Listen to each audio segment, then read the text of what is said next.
बेटा जाने दो, तुमने अब इनको हमारे गढ़ों को मारा, पर हमको जाने दो, हम यही निवास करते हैं। बोले हम तो नहीं जाने देंगे, आपको भी नहीं जाने देंगे। भगवान को बड़ी गुस्सा आ गई, गुस्सा आकर के त्रिशूल उठाया और प्रहार किया। त्रिशूल उठा के प्रहार किया तो गला कट गया। पहले गणेश जी ऐसे थोड़े थे गजानन के मुख वाले, हाथी के मुख वाले नहीं थे, ऐसे बच्चे थे साधारण जैसे बच्चे रहते हैं।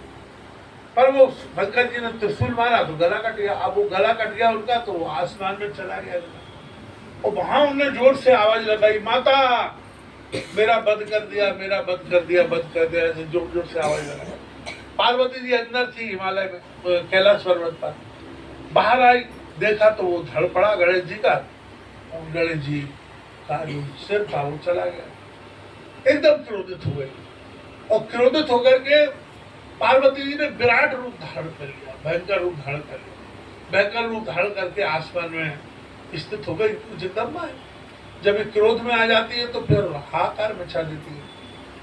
तो चिल्लाई, मेरे बच्चे को किसने मारा, मेरे बालक को किसने मारा, मैं सारी पृथ्वी को उलट पुलट करके रख दूंगा, सारे ब्रह्मांड को चकनाचूर कर दूंगा, मेरे बालक को जीवित करो।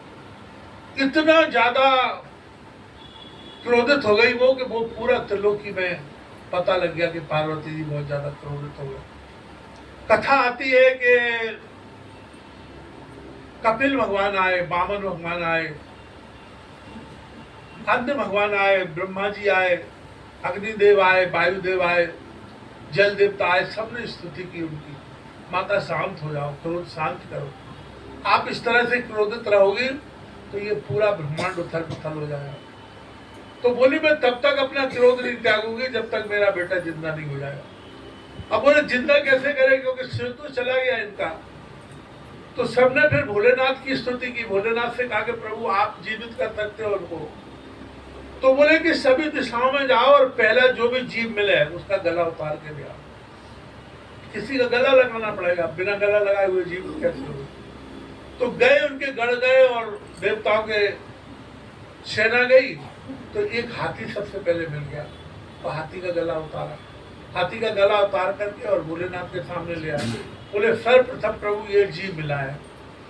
तो भगवान ने फिर वो हाथी का जो गला था उनके धड़ से जोड़ा और संकल्प किया, इस तरह से वो जीवित हुए और जीवित होकर के वो खड़े हो गए, प्रकट हो गए। तब से उनका नाम हो गया गजानन, गणेश।